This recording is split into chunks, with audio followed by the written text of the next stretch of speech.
Welcome to crack प्रथम। आज हमें मॉडर्न इंडिया में रेगुलेटिंग एक्ट 1773 को देखना है। इस टॉपिक को आप पॉलिटी जो है उससे भी जोड़ सकते हैं, क्योंकि पॉलिटी में भी इसे हमें पढ़ना है। तो आप इसे पॉलिटी और मॉडर्न इंडिया दोनों के चैप्टर में इसे आप जोड़ करके देखिए।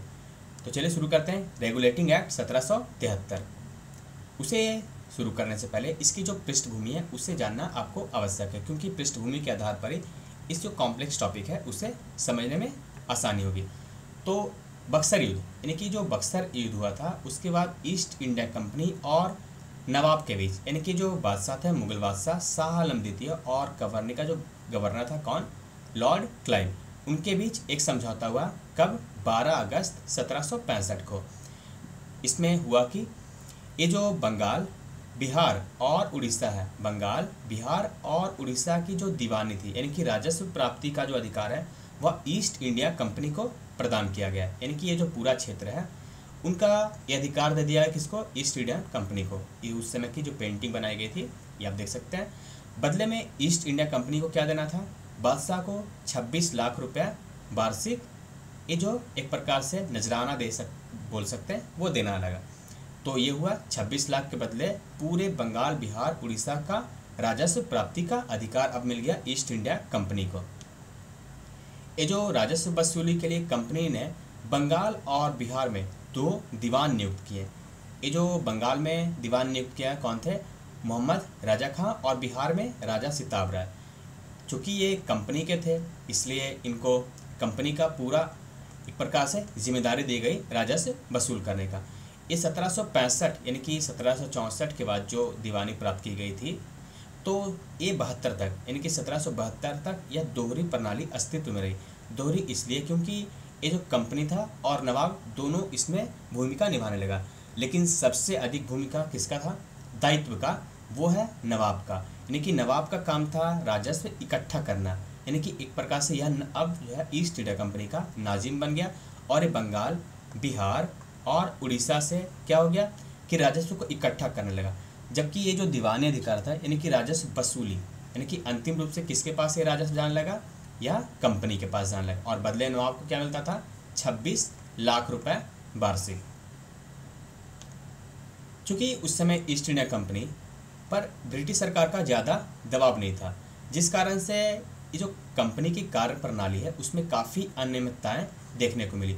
जिससे कर्मचारियों के मध्य जो है भ्रष्टाचार काफ़ी आगे बढ़ गया, यानी कि चरमोत्कर्ष पर पहुंच गया। ऐसा इसलिए क्योंकि ये जो ईस्ट इंडिया कंपनी के जो कर्मचारी थे वो यहाँ पर निजी व्यापार भी करते थे। तो ये जो निजी व्यापार है, जिस कारण से कई लोग क्या करते थे कि यहाँ पर कंपनी से बच करके चोरी छुप के व्यापार भी कर लेते थे। तो इसमें भ्रष्टाचार काफ़ी बढ़ने लगा और कंपनी जो है दिवालियेपन के कगार पर पहुँच गई। इसके अलावा इसमें आपने देखा होगा कि कंपनी के द्वारा 2 दीवान भी नियुक्त किया गया था। कौन कौन? राजा सिताब राय और रजा खान। तो ये दोनों ने एक कंपनी की तरफ से कार्य किया, इसलिए यहाँ पर किसानों पर काफ़ी उत्पीड़न किया, यानी कि राजस्व वसूली के लिए किसानों को पूरी तरह से दोहन किया। भू राजस्व भी काफ़ी बढ़ गया, क्योंकि ईस्ट इंडिया कंपनी को क्या चाहिए था? राजस्व, और तभी हो सकता था जब किसानों से लगान और भू राजस्व अधिक लिया जाए। लेकिन ये जो कंपनी के अंदर कर्मचारी थे, इनके निजी व्यापार के कारण क्या हुआ कि ये जो कंपनी हुआ दिवालियेपन के कगार पे पहुंच गया, यानी कि इसमें काफ़ी लॉस होता रहा। भ्रष्टाचार है तो लॉस तो होगा ही। बक्सर युद्ध के समय जब विजय प्राप्त किया था, तब ईस्ट इंडिया कंपनी ने ब्रिटिश सरकार को एक आश्वासन दिया था कि हम वहाँ पे विजय प्राप्त किए हैं तो आपको 4 लाख पाउंड प्रति वर्ष भी प्रदान करेंगे। यानी कि अब देखिए, ईस्ट इंडिया कंपनी कहाँ से आई थी? यह आई थी ब्रिटेन से। कहाँ पे? इंडिया में। अब उतने दूर से ये छोटी संख्या में आए थे, अगर यहाँ पर कोई विद्रोह होता है तो उसे दबाएगा कौन? तो उसके लिए ये जो ब्रिटेन सरकार है उसके द्वारा आर्मी भी तो प्रदान किया गया था ना, तो एक प्रकार से सुरक्षा। तो सुरक्षा के लिए क्या देना था इसको? 4 लाख पाउंड प्रति वर्ष, एक प्रकार से आश्वासन दिया गया। लेकिन आप देखेंगे आगे तो इसमें भी काफ़ी जो है इन्होंने ना के मात्र एक नाम मात्र ही दिया। बार बार इससे इन्होंने, यानी कि संसद भवन है और सरकार है, उससे इन्होंने ईस्ट इंडिया कंपनी ने डिमांड ही किया पैसा लेने के, ना कि देने का। इसके अलावा कंपनी का जो भागीदार था, यानी कि शेयरधारक, उनके लाभांश में भी वृद्धि की गई। ये जब उस समय की बात है जब बक्सर युद्ध का विजय हुआ था। उस समय लाभांश था 6.25%, जिसे बढ़ाकर 12.5% कर दिया, यानी कि ईस्ट इंडिया कंपनी के जो शेयर धारक थे उनके शेयर को काफ़ी बढ़ा दिया गया, यानी कि डबल एक तरह से कर दिया गया। तो इस समय लोगों को, यानी कि ईस्ट इंडिया कंपनी के जो शेयर धारक है उनको लगा कि कंपनी शायद काफ़ी आगे ग्रो कर रही है ना, लेकिन ऐसा नहीं हुआ। कंपनी अंदर ही अंदर खोखला होते जा रही थी, और ऐसा इसलिए हो रहा था क्योंकि उसके जो कर्मचारी थे वो भ्रष्टाचार में लिप्त थे। लेकिन ये जो कंपनी है उसके द्वारा ब्रिटिश सरकार और कंपनी के जो शेयर धारक है दोनों को धोखे में रखा गया, और कंपनी का जो लेखांकन था, ऑडिशन था, ये जो ऑडिट किया जाता था उसको भी गलत तरीके से ये पेश किया जाता था।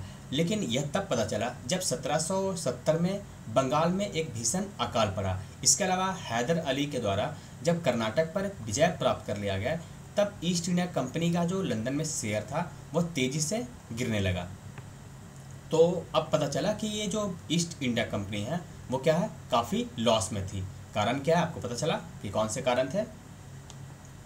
अब चूंकि ये जो ईस्ट इंडिया कंपनी डूब रही थी, इसलिए उसे अब ब्रिटिश सरकार से सहायता चाहिए थी। तो इसने तो पहले 4 लाख पाउंड, कब, जब 1764 में और 65 में संधि हुई थी और विजय हुआ था, उस समय इन्होंने आश्वासन दिया था कि हम आपको 4 लाख पाउंड प्रति वर्ष देंगे सुरक्षा के बदले। इसके लिए उसने क्या किया कि अब छूट मांगे, यानी ईस्ट इंडिया कंपनी के द्वारा अब ब्रिटिश सरकार से इसमें छूट मांगे कि कम से कम ये जो 4 लाख पाउंड है उसे आप हमें माफ़ कर दीजिए, मैं इसमें आपकी मतलब एक प्रकार से असमर्थ हूँ देने में। अब ब्रिटिश सरकार के समक्ष यह सबसे अच्छा मौका था कि कंपनी पर किस प्रकार से नियंत्रण किया जाए। उस समय लॉर्ड नॉर्थ की सरकार थी, यानी कि प्रधानमंत्री लॉर्ड नॉर्थ है। उन्होंने ब्रिटिश संसद में 2 बिल पारित किया। ये जो पहला बिल था कि 4 वर्ष के ब्याज पर, यानी कि 4 वर्ष के इंटरेस्ट पर 14 लाख पाउंड जो है कंपनी को एक प्रकार से राहत पैकेज के रूप में दिया जाए। ये हुआ एक प्रकार से ये आर्थिक सहायता। लेकिन दूसरा जो है वो सबसे इम्पॉर्टेंट है, रेगुलेटिंग एक्ट 1773, यानी कि ये जो है एक प्रकार से रेगुलेट कंट्रोल करने वाला ये एक्ट भी पारित कर दिया गया, यानी कि आर्थिक के साथ एक कंट्रोल भी किया गया 1773 में, जब नॉर्थ की जो सरकार है उसने 2 बिल पारित किया। अब इसके मुख्य प्रावधान को हम देखते हैं। ये जो पहला प्रावधान है कि कंपनी के जो डायरेक्टर है को निर्देश दिया गया, यानी कि ईस्ट इंडिया कंपनी के जो डायरेक्टर है उसको निर्देश दिया गया कि राजस्व, दीवानी एवं सैन्य प्रशासन के कार्यों से ब्रिटिश सरकार को अवगत कराया जाए। यानी कि आप यहाँ पे जो भी राजस्व प्राप्त करते हैं, दीवानी और सैन्य कार्य करते हैं, उससे ब्रिटिश सरकार को अवगत कराएं। क्योंकि हैदर अली उस समय जीत गया था, तो प्रश्न उठने लगा कि आखिर इस प्रकार से स्थिति कैसे बन जाती है, तो इसलिए ब्रिटिश सरकार इसमें हस्तक्षेप करने लगी। दूसरा है कोर्ट ऑफ डायरेक्टर, यानी कि कंपनी का जो कोर्ट ऑफ डायरेक्टर है उसका कार्यकाल 4 वर्ष निर्धारित किया गया, यानी कि एक प्रकार से सीमा बनाई गई। इसके अलावा इसमें जो संख्या थी कोर्ट ऑफ डायरेक्टर की उसमें 24 थी, यानी 24, और इसमें भी 1/4 जो सदस्य होता था वह प्रति वर्ष निर्वाचन किया जाता था, यानी कि 1/4 सदस्य प्रति वर्ष हटा दिया जाता था और निर्वाचन। इससे क्या भ्रष्टाचार धीरे धीरे इसमें कम किया जाने लगा। तीसरा है कोर्ट ऑफ डायरेक्टर में जो मतदान की सीमा थी उसे भी सीमाबद्ध किया गया। पहले क्या होता था कि जब चुनाव होता था तो उससे पूर्व ये जो मत देता था, मत देने वाला व्यक्ति 500 पाउंड अगर उसके पास है, यानी कि 500 पाउंड का स्वामी है, तो चुनाव में वोट दे सकता था। लेकिन अब इसे बढ़ा करके 1000 पाउंड कर दिया गया है। इससे क्या हुआ कि कोई भी इसमें अब मत नहीं दे सकता था। जो अगर 1000 पाउंड का स्वामी है, 1000 पाउंड का मालिक है, वही इसमें अब जो कि वोट दे सकता था। इसमें जो चौथा प्रावधान है, ये जो बंगाल का गवर्नर जनरल है वह भारत का गवर्नर जनरल बना दिया गया है, और भारत का प्रथम गवर्नर कौन है, वॉरेन हेस्टिंग्स। तो आप देख सकते हैं तस्वीरें।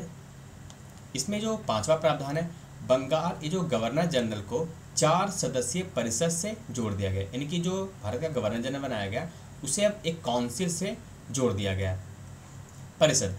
और इस परिषद के सदस्यों का जो कार्यकाल होता था वह 5 वर्ष होता था, यानी कि ये जो गवर्नर जनरल है इसके ऊपर अब 4 एक सदस्य होता था, यानी कि काउंसिल एक प्रकार से बनाया गया, P1 P2 आप बोल सकते हैं। तो इनका जो काम था सैन्य एवं नागरिक मामलों को देखना था। इस परिषद में कोई भी फैसला जो है वह बहुमत से लिया जाता था, और अगर ये जो मत है वो बराबर हो जाता था, तब जो है गवर्नर जनरल अतिरिक्त मत दे सकता था। यह भी इसमें प्रावधान था। ये जो 4 सदस्य बनाए गए थे उसमें आप जो 4 नाम है उसे आप देख सकते हैं, क्लेवरिंग, मॉन्सरेट, वॉर्वेल और फ्रांसिस। ये जो है 4 ये जो पहले सदस्य बनाए गए थे इसमें, यानी कि काउंसिल, उसमें परिषद के जो सदस्य थे इनको कोर्ट ऑफ डायरेक्टर की सिफारिश पर तभी हटाया जा सकता था जब उस पर सम्राट हस्ताक्षर कर दे, यानी कि कोर्ट ऑफ डायरेक्टर सिफारिश करेगा और सम्राट के द्वारा ही इसे हटाया जा सकता था। इसलिए ये जो 1773 है, तो उस समय ये जो परिषद और गवर्नर जनरल के बीच काफ़ी विवाद भी उत्पन्न हुआ था, उसे भी हम देखेंगे। तो इस प्रकार से विवाद उत्पन्न होने लगा क्योंकि एक प्रकार से कंट्रोल सरकार के द्वारा कंपनी पर अब किया जाने लगा। इसके अलावा जो 7वां प्रावधान है, कोलकाता में सर्वोच्च न्यायालय की स्थापना की गई और इसका मुख्य न्यायाधीश एलिजा इम्पे को बनाया गया था। इसमें 3 अन्य न्यायाधीश बनाए गए, जैसे कि हाइड, लेमिस्टर और चैम्बर। तो मुख्य कौन थे? एलिजा इम्पे, इसे आप याद रखिएगा। इसमें अन्य जो प्रावधान है, कानून बनाने का जो अधिकार था गवर्नर जनरल तथा उसकी परिषद, यही परिषद जिसे ये जो 4 सदस्य इसमें शामिल थे, इसे दिया गया, किंतु लागू करने से पूर्व भारत सचिव से अनुमति प्राप्त करना अनिवार्य था। याद ध्यान दीजिएगा, अनिवार्य, यानी कि गवर्नर जनरल चाहे कानून बना दे और उसकी परिषद चाहे कोई भी कानून बना दे, उससे तभी भारत में लागू किया जाता था जब ये भारत सचिव जो कहाँ पे बैठता था, यह लंदन में, और ये सरकारी अधिकारी होता था क्योंकि इसे सरकार के द्वारा नियुक्त किया जाता था। तो इसके अनुमति के बाद ही कोई कानून यहाँ देश में लागू होता था। तो ईस्ट इंडिया कंपनी पर यह काफ़ी एक प्रकार से कंट्रोल कर लिया गया।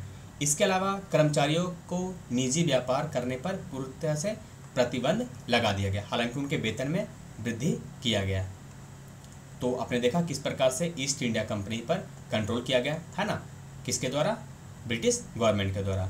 इसमें आप आलोचना कर सकते हैं, जो यानी कि ये जो रेगुलेटिंग एक्ट है 1773, इसमें आप जैसे मेंस का जो टॉपिक है ना, तो इसे आप इसमें आलोचना भी आपको लिखना होगा। तो जैसे कि गवर्नर जनरल को तो नियुक्त किया गया, किंतु उसके ऊपर परिषद को लाद दिया गया, यानी कि अब जो गवर्नर जनरल है वो, अब देखिए गवर्नर जनरल कहाँ पे है? यह है इंडिया में, और ब्रिटिश गवर्नमेंट कहाँ है? वो तो ब्रिटेन में है। अब भारत की जो बात करेगा वो सही तरीके से कौन देख सकता है? जो यहाँ पर है बैठा हुआ, या फिर ब्रिटिश गवर्नमेंट जो उतने दूर बैठी हुई है यहाँ का ना। तो इस प्रकार से अगर इस पर जो ना देख रहा है वो कंट्रोल करेगा तो यहाँ ये शासन कैसे कर सकता है? नहीं कर सकता। दूसरा है, सुप्रीम कोर्ट तो बना दिया गया, किंतु यहाँ पर कौन सा कानून लागू किया जाएगा? क्योंकि 2 कानून थे, एक तो ब्रिटेन का कानून और दूसरा भारत का कानून। तो यहाँ का लागू होगा या फिर ब्रिटेन का, इसको स्पष्ट नहीं किया गया।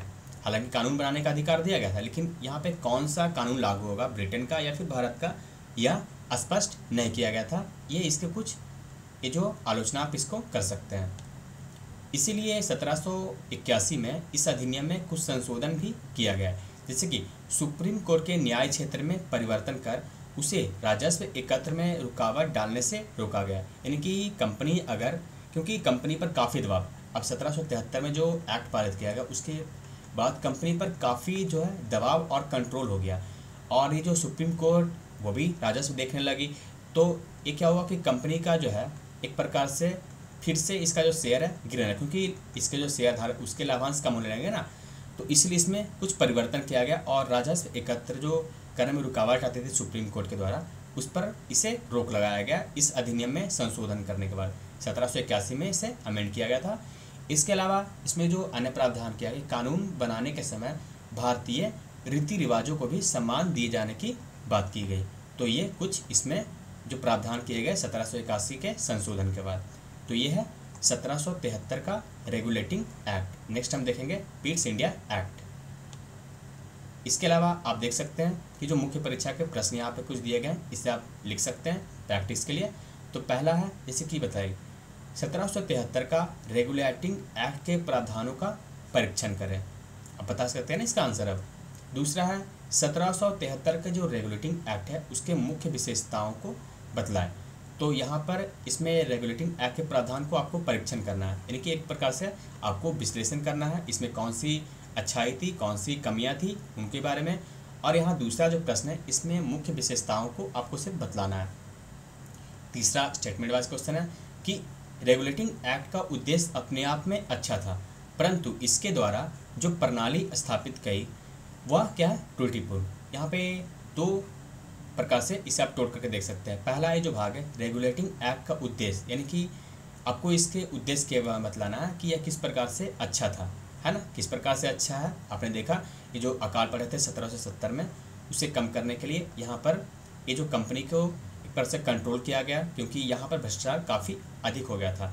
किंतु इसके द्वारा जो प्रणाली स्थापित की, ये जो दूसरा भाग है प्रश्न का, जो प्रणाली स्थापित की गई वह त्रुटिपूर्ण था। कैसे? क्योंकि ईस्ट इंडिया कंपनी पर काफ़ी ज़्यादा यहाँ पे कंट्रोल कर लिया गया और त्रुटिपूर्ण अधिक हो गया, इसलिए तो 1781 है इसमें संशोधन किया जाने लगा। तो इस प्रकार से आप तोड़ करके प्रश्नों को हल कर सकते हैं। तो इस वीडियो में बस इतना ही। Thank you for watching crack प्रथम।